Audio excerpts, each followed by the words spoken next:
Mesdames et messieurs de la presse, bonsoir. Très heureux de vous retrouver une nouvelle fois cette semaine dans le cadre de ce rendez-vous de redevabilité.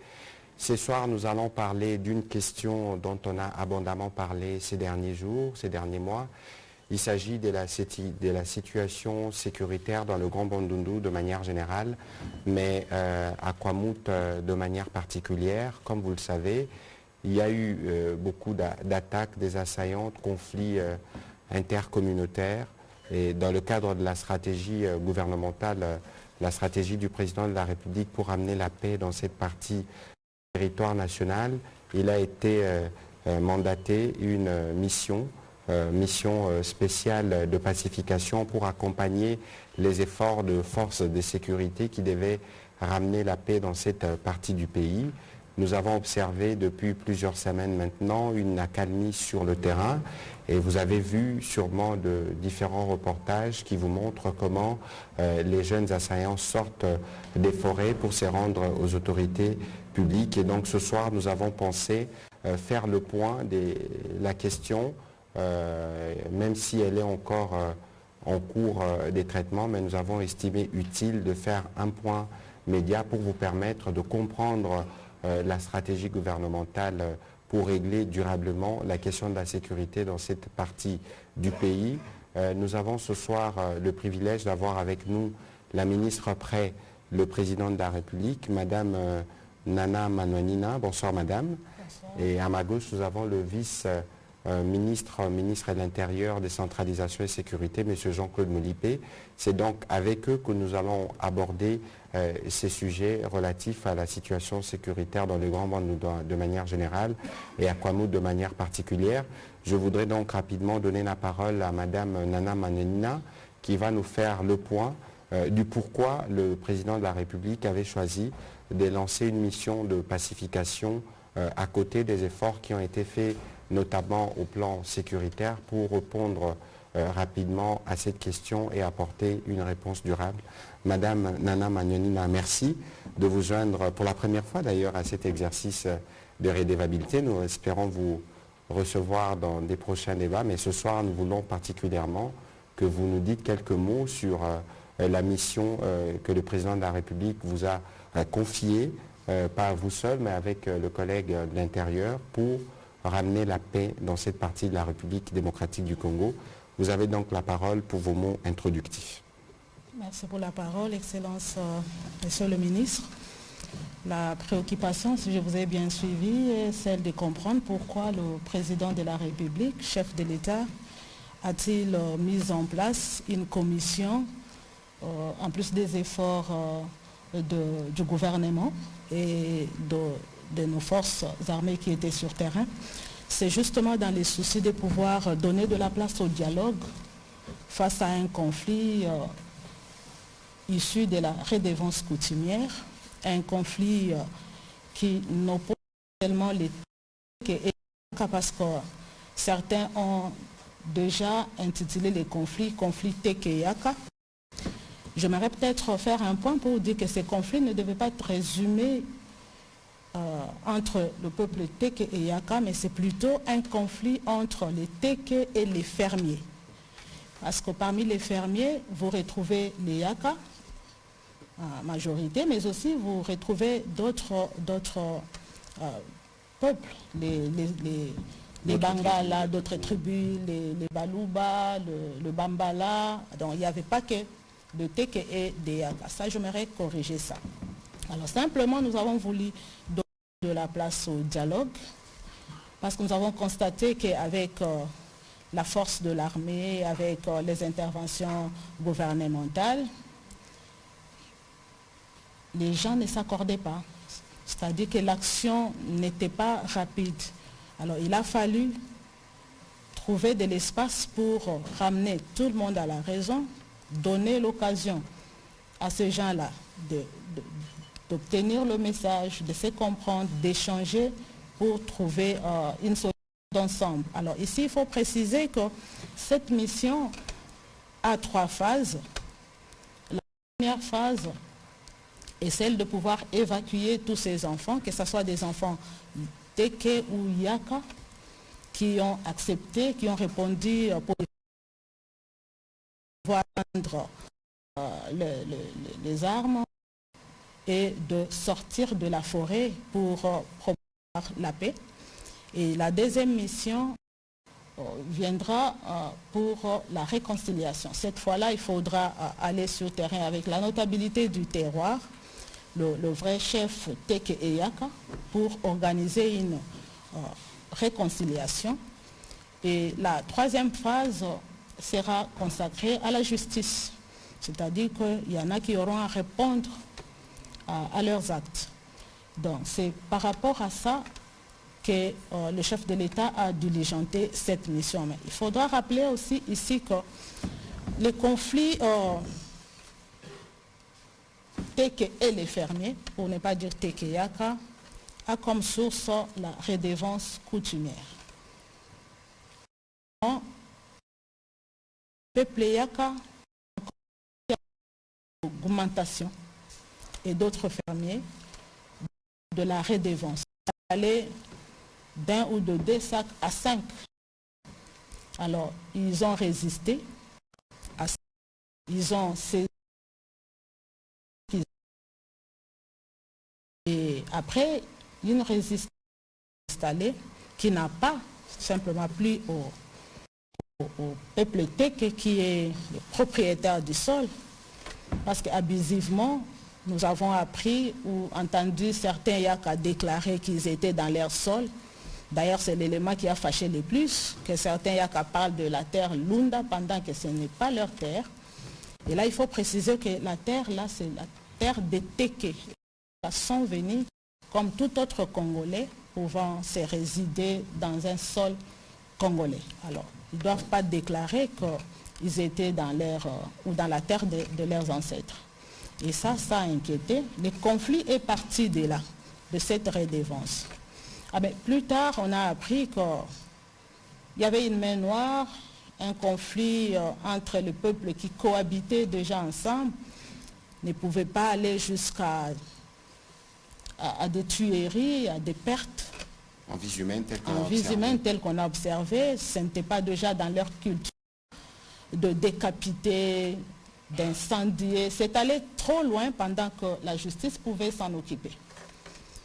Alors face à ça, vous le savez, le gouvernement a mené des actions et les militaires étaient déployés pour justement mettre la paix et protéger la population. Et après, le président jugeait bon d'ajouter une commission qui privilégierait le dialogue. Et c'est cette commission que nous accompagnons à deux avec le vice-ministre de l'Intérieur. Je pense que d'une façon brève, je peux m'arrêter. Voilà, on va donner la parole donc au vice-ministre de l'Intérieur parce que qui va nous expliquer comment, en complément à ce que vous avez dit, quelle était la méthode utilisée pour réussir aujourd'hui. Nous voyons qu'il y a une évolution plutôt positive de la situation sur terrain. Monsieur le vice-ministre, vous avez la parole. Merci beaucoup, Son Excellence, Monsieur le ministre. Je pense que la ministre, le président de la République, a donné la jeunesse du conflit et par la volonté du chef de l'État, nous avons aujourd'hui la charge d'accompagner la commission qui est en train de sensibiliser la population pour donner la chance au dialogue. Et cette commission est en train de travailler avec les agents de la police que nous avons mis en place pour l'aider à maintenir l'ordre public, pour permettre à ce que tous les enfants qui sont dans des forêts puissent commencer déjà à sortir et à se rendre aux autorités. C'est ce qui est en train d'être fait. Nous sommes déjà en train d'enregistrer plus ou moins 1000 qui se sont déjà rendus. Et la commission continue. 1000 à la fois des toutes les communautés oui, des Teke et puis des Yaka, mais majoritairement pour le moment ce sont des Yaka qui sont sortis. Mais dans l'entretemps, il y a des messages qui continuent et ces messages-là vont en direction de ces jeunes gens qui sont déjà prêts. Il y en a même qui commencent déjà à sortir d'eux-mêmes et ils attendent simplement que cette commission les regroupent et les amènent à Kinshasa. Et ils sont déployés là où ils sont regroupés jusqu'à ce que la décision sera donnée pour savoir comment on va les gérer. Mais ce qui est très important pour nous aujourd'hui, c'est le résultat que nous sommes en train d'enregistrer au jour d'aujourd'hui. Il y avait déplacement de population. Ils sont partout. Il y en a même qui ont traversé le fleuve et ils ont maintenant les informations selon lesquelles il y a pacification. Il n'y a plus de tueries comme on avait dans le passé, malgré quelques pushs que nous sommes en train de suivre encore jusqu'à aujourd'hui. Mais les bonnes nouvelles, c'est que de moins en moins, nous enregistrons ces tueries-là. Donc le message est très bien perçu et surtout qu'il est attendu que c'est le chef de l'État qui appelle. Nous avons senti rapidement une réplique positive qui fait que ces enfants sont en train de quitter d'eux-mêmes aujourd'hui les forêts là où ils se sont retirés. Et dans l'entretemps, la police est en train de travailler, la police de la proximité, à l'écoute de cette population. Et la difficulté qu'on a au jour d'aujourd'hui, ce sont ces déplacés-là qui rentrent et qui arrivent dans des milieux où les maisons ont été incendiées, ils ont perdu leurs champs. C'est ainsi que nous travaillons avec le ministère des Affaires sociales pour voir comment les accompagner.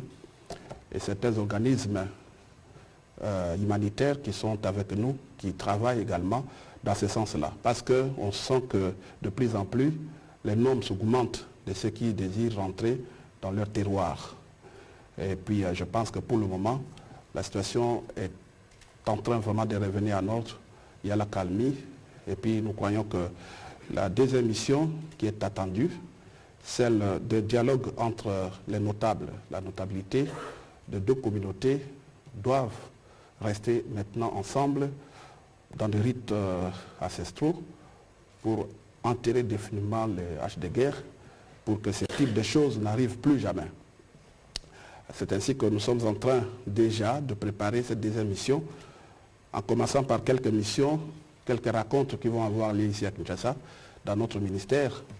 Nous sommes en train d'identifier les notabilités qui seront invitées, les vrais chefs Yaka et Teke, qui seront invités pour qu'ils se retrouvent autour d'une même table, commencer déjà le pourparler, qui sera finalement déporté sur le terrain, de façon que ces actes-là soient officiels entre eux, de façon que plus jamais ce type de choses ne puisse arriver.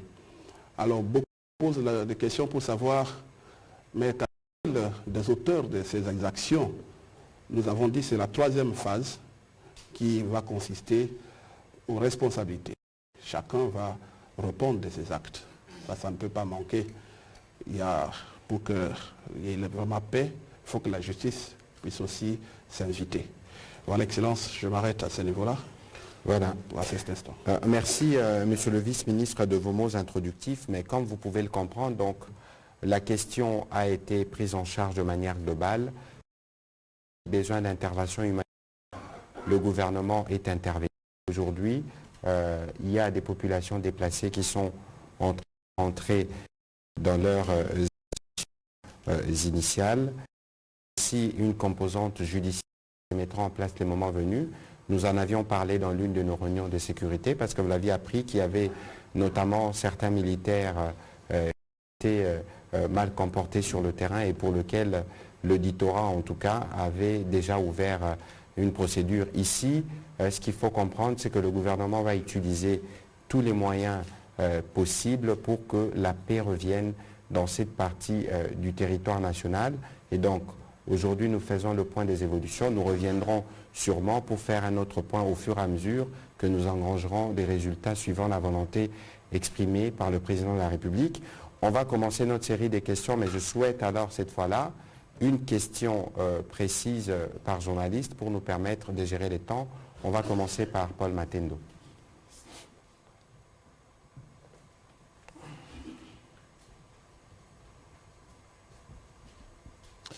Merci beaucoup, Monsieur le Ministre. Juste une question. Tout à fait. Je note qu'il y a pacification dans Kwamout, mais le dialogue va continuer. Mais la question aussi a été prise en charge de manière globale. Alors, comment vous gérez les conséquences à ce jour?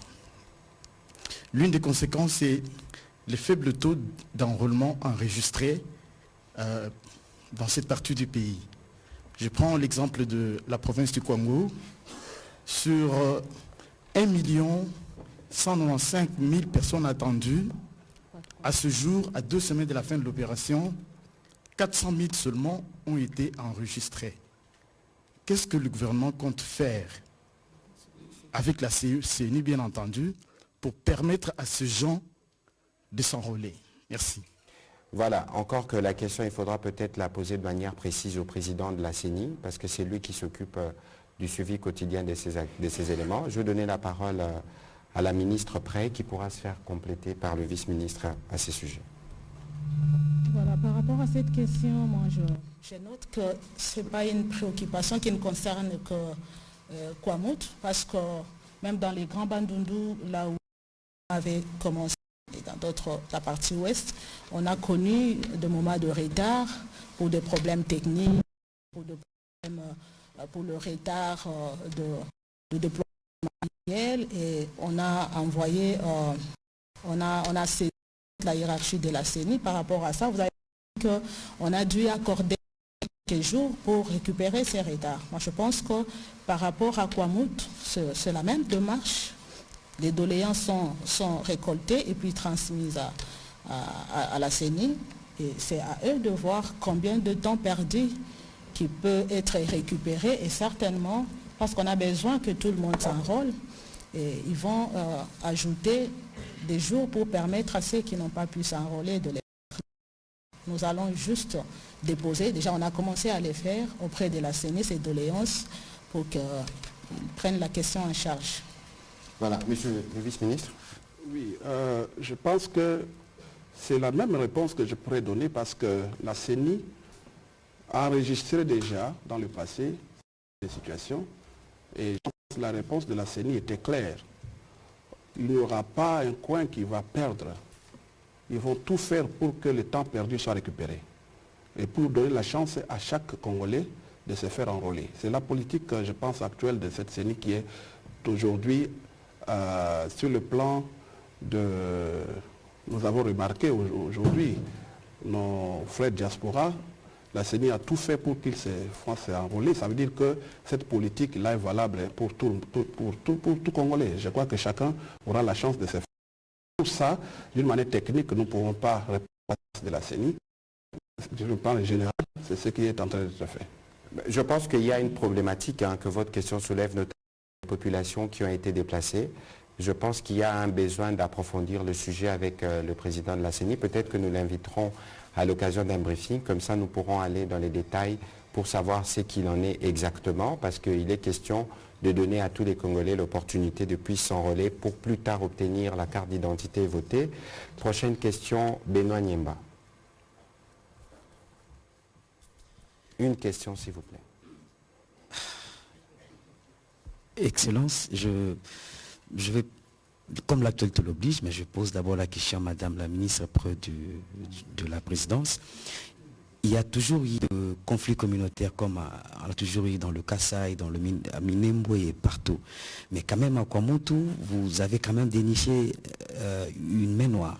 La question de savoir, est-ce qu'on peut avoir plus de détails sur ces mains noires? Est-ce que c'est une chose, c'est une personne? Et puis, monsieur le ministre, comme l'actualité l'oblige, il y a eu l'affrontement aujourd'hui, je ne sais pas si ça compte toujours, vers Saké. L'armée et M23 se battent et compte toujours à se battre. La question que je pose, est-ce que la force régionale se bat à côté de FARDC? Comme vous l'avez dit l'autre fois, leur mandat est aussi, il faut mandat offensif. Merci. Sur votre première question, avant que la ministre ne réponde, tout à l'heure, le vice-ministre a parlé des processus. Il y a eu une première phase, il y a une deuxième phase. C'est dans la phase judiciaire que nous pourrons aller dans les détails justement parce qu'il y a des éléments d'information qui ont déjà été récoltés qui permettent de dire qu'il y a eu instrumentalisation de telle ou telle autre communauté. Donc c'est en ce moment-là qu'il pourra y avoir des détails. Peut-être que la collègue peut faire un complément à propos. Je pense que comme vous l'avez dit, il n'y a pas de détails à donner maintenant. Nous sommes dans notre première phase de la mission qui consiste à évacuer les enfants.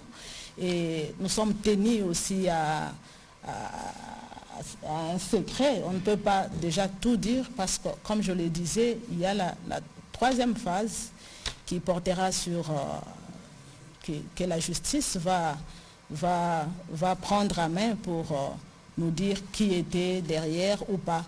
La main noire, nous avons entendu parler, nous tous, de la main noire, mais tout en suivant de près la situation, nous pouvons confirmer qu'il y a eu instrumentalisation. Déjà, quand il faut dire que ce n'est pas dans notre culture de décapiter ou de poser des actes qui sont allés au-delà du sens même humain, il faut se dire que ces enfants ont été instrumentalisés. Est-ce que la main noire, elle est là? Est-ce qu'elle est congolaise, non congolaise? On ne sait pas, mais certainement, il y a eu des gens qui ont instrumentalisé, mais il y en a qui continuent à instrumentaliser parce que ce n'est pas une tâche facile de voir 300, 400, aujourd'hui près de 1000 enfants qui sortent. Ils ne sortent pas facilement comme on peut le croire. C'est un travail qui demande à ce que vous puissiez convaincre, avancer des arguments, mais vous sentez les hésitations qui ne proviennent pas de ces enfants-là nécessairement. Et ça n'exclut pas qu'il y ait des gens qui alimentent ou qui instrumentalisent. Et ces gens-là, qui œuvrent comme ça, nous poussent à parler d'une main noire. Voilà. Donc, le moment n'est pas approprié de dire que c'est la main gauche, la main droite. La troisième phase permettra, de toute façon, il y aura des procès publics qui permettront de savoir ce qui s'est passé exactement. Vous avez posé la question sur Saké. Je pense qu'il y a eu un mouvement de panique aujourd'hui dans la ville de Goma. J'ai discuté avec les gouverneurs. Pour l'instant, la République démocratique du Congo maintient ses positions, notamment dans la ville de Saké et dans les localités environnantes. Je n'ai pas connaissance que les forces régionales ont combattu aujourd'hui. De toute évidence, sur les questions opérationnelles, nous allons y revenir bientôt avec un briefing avec le porte-parole de l'armée pour apporter ces éléments. La question est de savoir si la force régionale s'est battue. Je pense y avoir répondu. On va prendre la question de Richard Chako.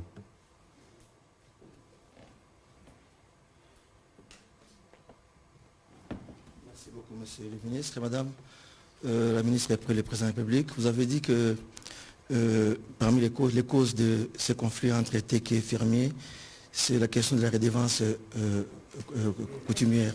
Est-ce que le problème là, cette redevance qui a été revue à la hausse, pour ne se contenter les communautés, pour qu'on ne puisse pas revenir sur cette question de la redevance coutumière. Une question, permettez-moi, monsieur le ministre, porte-parole du gouvernement par rapport à la question d'actualité. Je voulais que vous puissiez réagir par rapport à la déclaration de Paul Kagame aujourd'hui, qui a dit que, devant les diplomates, que Kinshasa a lu notre communiqué qui a été lu à Bujumbura alors que ce n'était pas le cas. Et il a accusé les chefs de l'État, Tshisekedi, de déshonorer beaucoup d'accords et il ne pense pas qu'il pourra honorer les accords avec les ambassadeurs qui étaient en face de lui. Merci. Merci. Madame la ministre, vous pouvez répondre à la première partie des questions. Si j'ai bien suivi votre question, c'est que vous voulez savoir par rapport aux causes qui ont occasionné ces tueries, si nous avons déjà trouvé une solution là-dessus. Je pense que la solution appropriée se trouve au niveau du ministère de l'Intérieur. Ça, on a fait ça. Je me rappelle déjà qu'au début, il y a le peuple Yaka avait écrit saisissant la hiérarchie pour dénoncer cette augmentation. Et à l'époque, une réponse avait été réservée pour dire que la démarche ne pouvait pas être comme ça et qu'il fallait voir. Je pense que le vice-ministre de l'Intérieur est mieux placé pour répondre à cette question parce que cette situation relève de son ministère. Voilà, monsieur le vice-ministre. Oui, merci beaucoup, Son Excellence. Je pense que c'est comme vient de le dire Madame la ministre près le président de la République. Cette question avait été examinée à son temps. Une lettre de peuple Yaka nous avait été adressée.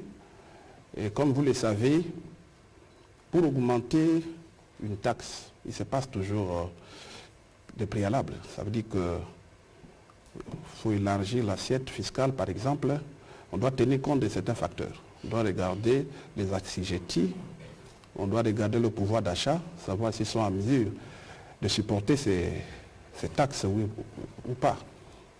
Mais pour ce cas d'espèce, quand ils ont écrit, la réponse du ministère était claire, que cette démarche n'était pas correcte, qu'on devait attendre, tout simplement surseoir cette décision.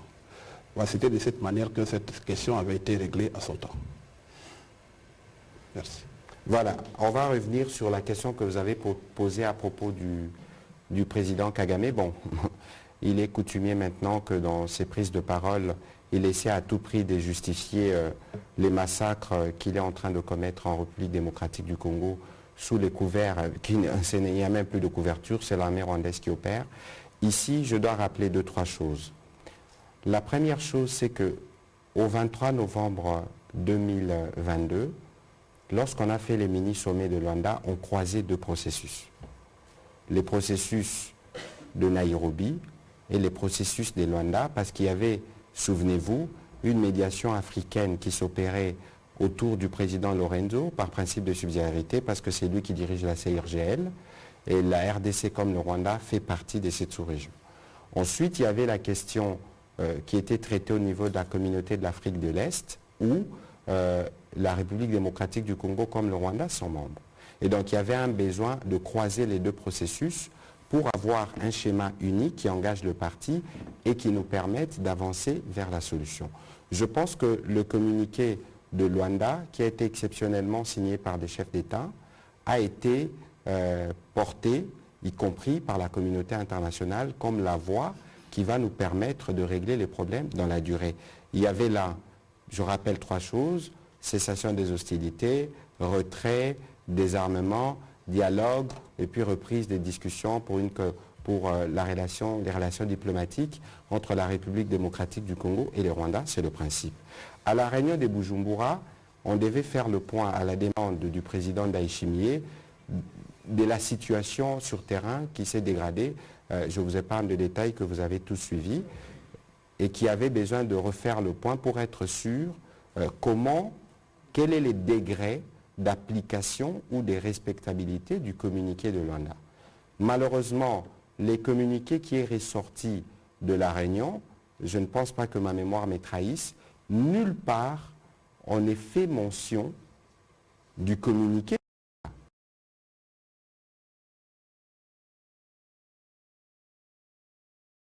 L'EAC, nous avons eu le même souci lorsque nous étions au sommet consultatif des chefs d'État à Sharm el-Sheikh.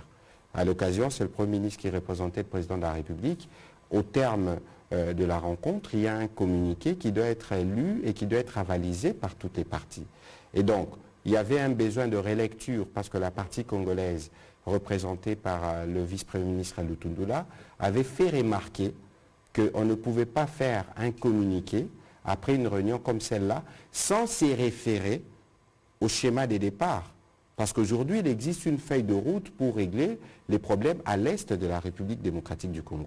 Je pense qu'il y a eu besoin de faire cette précision qui a été faite par le vice-premier ministre Lutundula, qui viendra d'ailleurs dans un prochain briefing pour nous donner les détails de comment les choses se sont passées. Et donc, nous nous en tenons à ces schémas-là et cela devait être rappelé. Pour ce qui concerne les propos du président Kagame, c'est du classique pour lui, avec une rhétorique mensongère de dire est-ce qu'il y a un génocide en cours en République démocratique du Congo? S'il y en a eu un ces derniers mois, on peut parler des Kishiché. Il y a encore eu un rapport de Human Rights Watch ou du Bureau conjoint des Nations Unies pour le droit de l'homme qui l'atteste de manière claire. Et donc tous les propos qu'il tient, c'est pour essayer de justifier son agenda caché qui vise à maintenir l'Est de la République démocratique du Congo dans l'instabilité pour lui permettre de continuer les pillages. Les problèmes à l'Est de la République démocratique du Congo sont des problèmes qui sont connus et les solutions sur papier sont connues.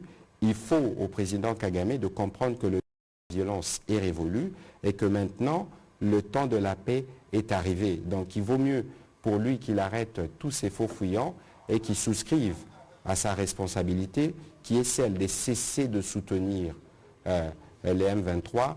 Tous les grands pays de la communauté internationale les ont déjà signifiés Pour le reste, c'est des agitations qui, malheureusement, lui permettent de continuer ou de penser pouvoir se dérober des responsabilités qui sont les siennes dans les massacres en cours en République démocratique du Congo. De toute façon, le moment venu, la justice s'en occupera. On va prendre les deux prochaines questions. Patrick Lakwe et Stéphane Mukindi. On prend une question. Merci, Monsieur le ministre. La question va au vice-ministre de l'Intérieur. C'est celle de savoir qui gère les terres en RDC. Plusieurs conflits fonciers sont causés par les chefs coutumiers. Et le dernier de Kwamouth le montre clairement que c'est des chefs coutumiers qui sont à la base. Quelle est la responsabilité dans la gestion des terres en RDC? Est-ce que c'est les chefs coutumiers qui vont continuer à le faire ou c'est l'État congolais par le ministère de l'Intérieur? Merci. Monsieur le ministre, allez-y. Oui, merci beaucoup pour la question. Je pense que en République démocratique du Congo, il y a des lois. Nous avons les textes des lois qui parlent clairement que la terre et les sous-sols appartiennent, le sol et les sous-sols appartiennent à l'État. Cette réglementation est définie par les textes légaux. Alors sur le plan coutumier, il existe des chefs de terre. Les chefs de terre là sont organisés. Au jour d'aujourd'hui, nous avons les villages, nous avons le groupement. Ce sont les entités coutumières qui sont des gardiens de terre. Et je pense qu'il existe bel et bien une loi qui définit comment ces autorités coutumières gèrent ces terres-là. Ils sont des gardiens de terre. Et il arrive souvent, quand quelqu'un qui a besoin de terre arrive, ils s'attendent sur certaines modalités. Et nous savons que la République démocratique du Congo a très bien fait pour les associer dans la protection de la terre. Et le mal, c'est que quand ils ont cette prérogative, il y en a qui s'en abusent. Ce n'est pas partout où nous avons ce type de problème. Mais au jour d'aujourd'hui, c'est un problème qui est devenu récurrent. C'est pourquoi le législateur qui avait déjà dans les textes défini comment se gère ces terres-là pourra désormais, au vu de la situation du moment, redéfinir, requalifier ces textes-là pour savoir comment désormais ces terres doivent être gérées pour éviter ce type de conflits. Parce que des conflits que nous avons aujourd'hui sont plus de conflits coutumiers et de conflits fonciers. Et quand on voit autour de ça, ce sont surtout ces personnalités-là qui sont à la base. Et pour vous répondre à cette question, nous avons d'abord l'État congolais qui gère la terre en rapport avec la loi qui existe, la loi foncière. Il y a le ministère des Affaires foncières qui existe. Et d'ailleurs, je pense qu'une nouvelle loi est en cours d'examen à l'Assemblée. Exactement. Et cette loi-là va régler cette question que vous venez de poser maintenant. Voilà, on va prendre la question de Stéphie Mukindi et puis on prendra spécialement une question en Kikongo, comme ça, Madame la ministre pourra s'adresser aux populations de cette partie du pays. Monsieur le ministre ou vice-ministre de l'Intérieur, on parle de cette situation depuis plusieurs mois déjà, si pas presque un an. Beaucoup de Congolais ont péri, certains par fusil, d'autres par machette. Et ici, vous reconnaissez qu'il y a déjà accalmie sur terrain. Je suis un peu perdu. Je me demande, l'accalmie en question s'observe où précisément? Sur toute l'étendue de la zone à problème ou bien c'est dans quelques villages? Et s'il y a accalmie, c'est à quel pourcentage? Monsieur le vice-ministre. Bien. Nous avons plusieurs villages. Je crois même qu'avant de venir ici, nous avons été en contact avec la commission qui nous a donné les noms de villages avec précision où il y a la calmie, où il y a un retour massif de la population. Mais là, je pourrais demander à son Excellence, Madame la Ministre, pour donner les noms de ces quelques villages. Mais ici, Pour ce qui me concerne, je pourrais tout simplement donner quelques zones où se trouvent encore quelques problèmes d'insécurité. Nous avons les zones aux alentours d'Nkinsele, dans la ferme Kapenda, où il y a eu quelques problèmes ces derniers temps, mais il est attendu, si pas demain ou après-demain, le mouvement d'une unité de la LENI qui va y descendre pour prendre en charge cette partie-là. Et nous sommes en train de nous organiser déjà pour augmenter l'effectif de ces escadrons, pour commencer maintenant les actions en profondeur, pour sécuriser davantage ces milieux-là. Alors pour vous donner le nom de ces villages, je pourrais demander par la bénédiction de son Excellence ministre Mouyaya à la Madame ministre pour donner les noms de ces villages-là. Oui, allez-y, en complément à la réponse du vice-ministre. En complément à la réponse du vice-ministre, je citerai par exemple le village Boku, où le chef de groupement Boku est lui-même retourné vivre là-bas parce qu'il était à Kinshasa. Nous avons Fumokento, Machambio, Kisele, Shomaku, Mibe, Mchetu, Toi, Salongo, Machambe, donc le long de l'axe de Bandundouville. Alors, vous avez parlé du pourcentage. Moi, je pense qu'aujourd'hui, à 75 ou 80%, la paix est revenue dans la province de Mai-Ndombe. Je comprends, moi, les soucis qui nous animent tous à pouvoir trouver une solution une fois pour toutes, mais nous ne devons pas oublier que c'est tout un processus. On sait quand est-ce qu'on commence une histoire du genre, mais on ne sait pas quand est-ce qu'on la termine. Et très bien parce que les populations regagnent déjà leur village, surtout avec la présence de la police. Et ils ont maintenant confiance qu'ils peuvent regagner leur village. Et de plus en plus, il y a du calme. On n'entend plus parler de villages incendiés, de gens décapités.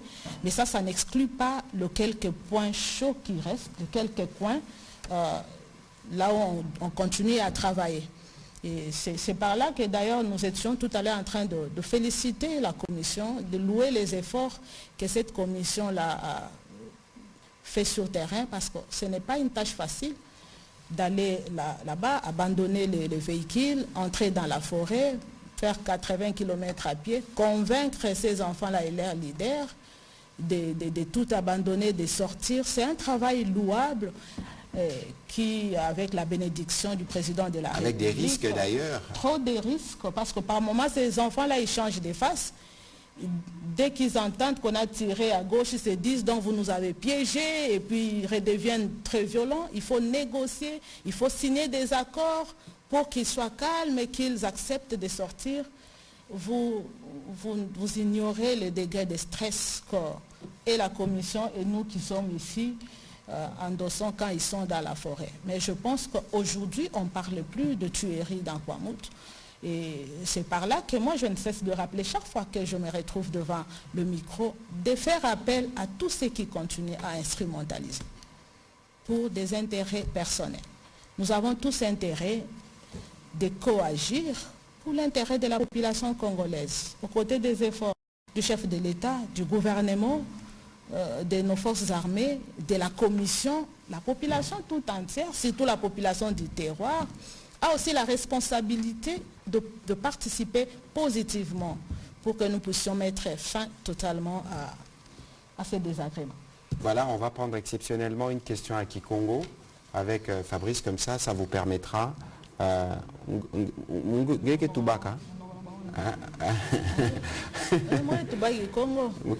y aura une question à Kikongo pour permettre...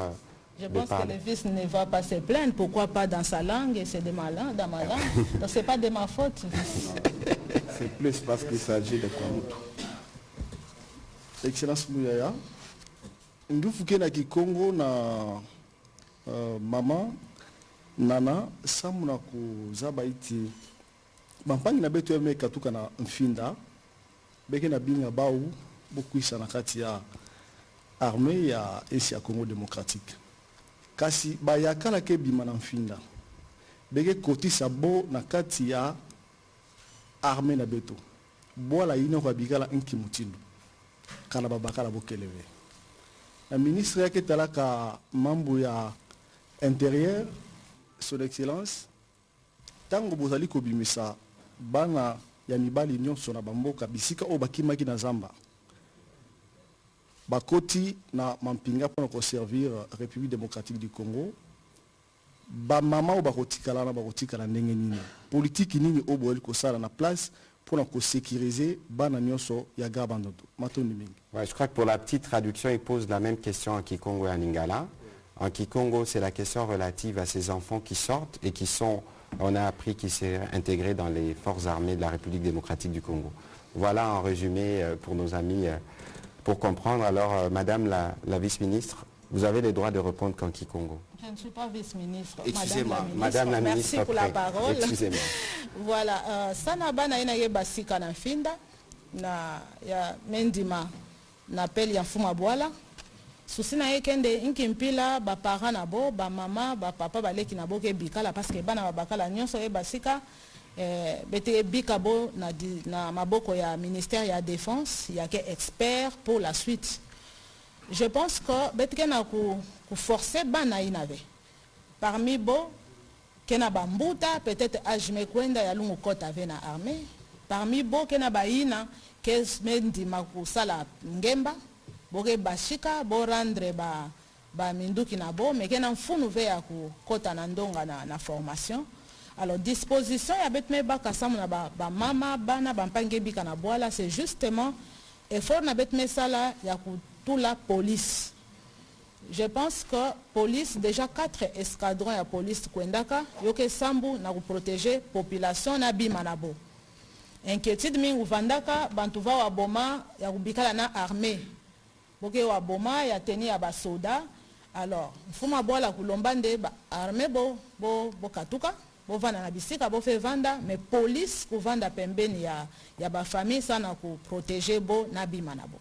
Donc je pense que la population bo vanda nangemba, bo vanda calme, sambo ba police ke pembeni nabo que justement na consigne na ku protéger bo, ya ku protéger bima nabo, ya ku protéger boala nabo.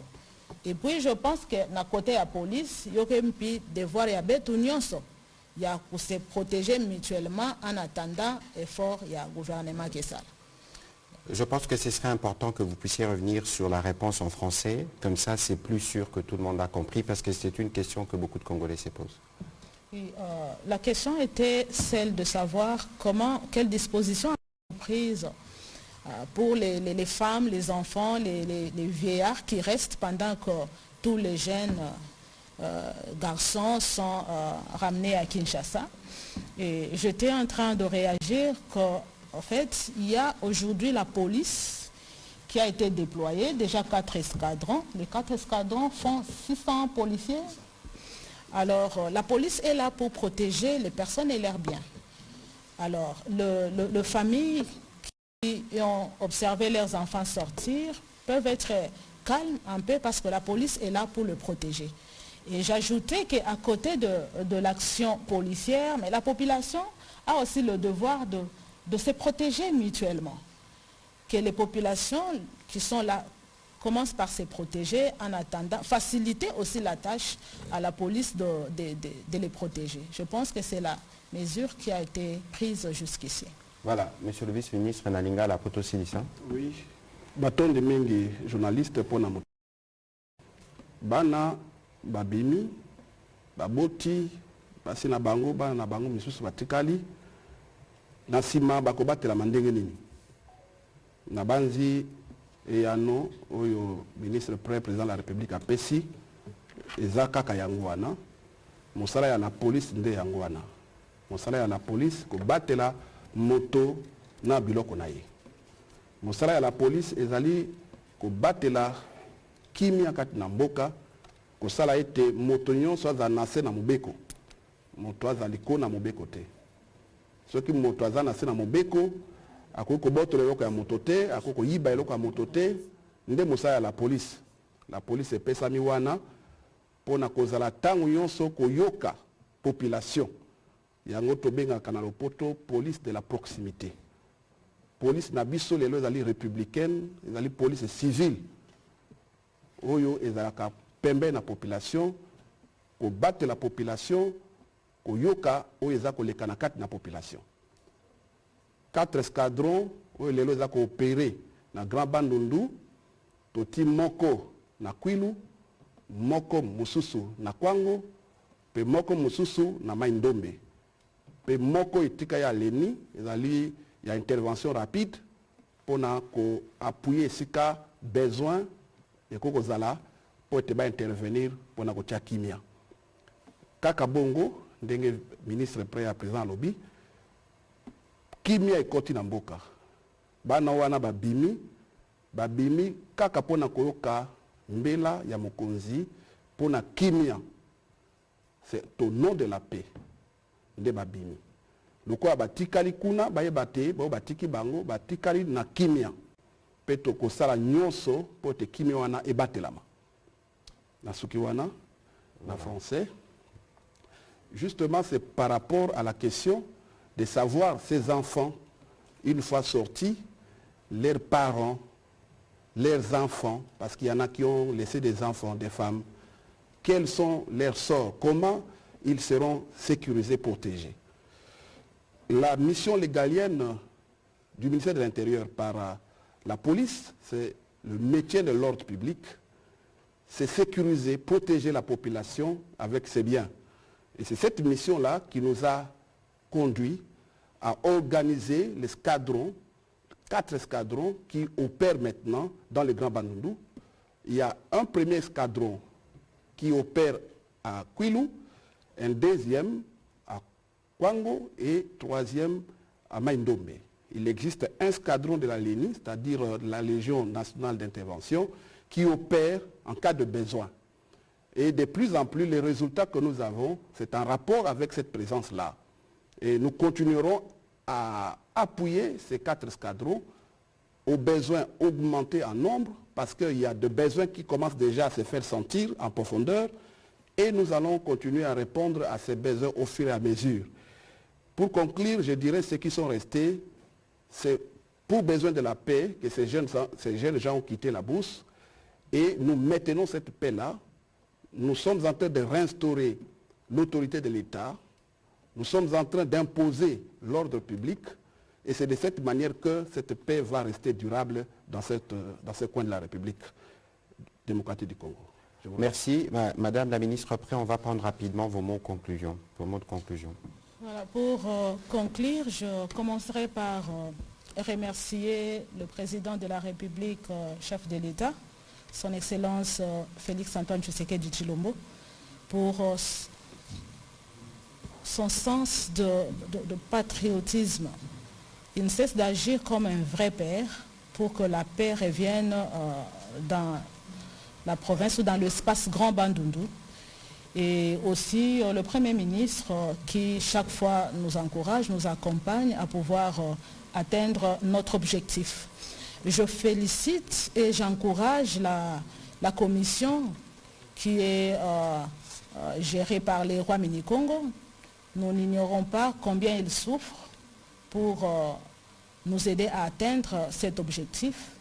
Et pour finir, je lance un appel à tous les leaders d'opinion qui instrumentalisent encore ces enfants, parce qu'il faut se le dire qu'il y a des foyers de théâtre, il y a des labos ici, pour communiquer des fausses informations pendant qu'ils n'ont pas de preuves.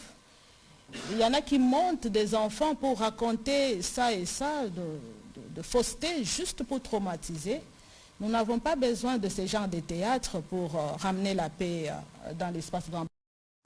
Et à ces leaders, qu'ils soient des politiciens, qu'ils soient des notables, des rangs vraiment supérieurs, qu'ils se joignent à la commission s'ils le veulent bien, pour qu'ensemble nous puissions ramener la paix, au lieu de nous tourner des théâtres qui ne facilitent pas l'atteinte des objectifs. Alors, c'est eux qu'on pourra appeler le main noir. On n'en a pas besoin, ces mains noires. Nous aimerions peut-être avoir de mains blanches qui nous accompagnent à pacifier l'espace Grand Bandundu. Je vous remercie. Voilà, on va rester sur cette expression de main blanche parce que nous avons besoin de paix dans cette partie du pays, mais aussi dans toute la République démocratique du Congo. Ce soir, nous avions voulu faire le point de l'évolution des 2 phases de la mission de pacification qui permet aujourd'hui de noter des évolutions positives sur le terrain, particulièrement dans le Kwamout et en général dans le Grand Bandundu. C'est un sujet sur lequel nous reviendrons parce qu'il y a une 3e composante qui est tout aussi importante, c'est la composante judiciaire parce que les responsabilités doivent être établies les moments venus. Je ne saurais terminer ces briefings sans réitérer l'appel au calme au gouvernement pour des populations du Nord Kivu, particulièrement celles des Goma. Les terres sont prises et nous souhaitons que les populations suivent les instructions ou les messages du gouverneur et n'aient pas prêté les flancs à toutes les rumeurs et à tous ces messages qui circulent sur les réseaux sociaux qui ont pour objectif que de jeter un vent de panique. Pour ce qui concerne le gouvernement, autant la question sécuritaire dans le Kwamout va trouver la solution, autant nous pensons que la stratégie que pilote le président de la diplomatique, judiciaire et médiatique nous permettra de venir à bout de ceux qui pensent que vivre leur vie doit se faire aux dépens de la vie des Congolais. Nous gagnerons cette guerre, c'est évident, et nous sommes convaincus que nous y arriverons. Merci, Madame la Ministre Pré, de vous être associée à cet exercice. Merci à vous aussi, Monsieur le Vice-ministre. Merci à vous de vous être associé à cet exercice. À la prochaine.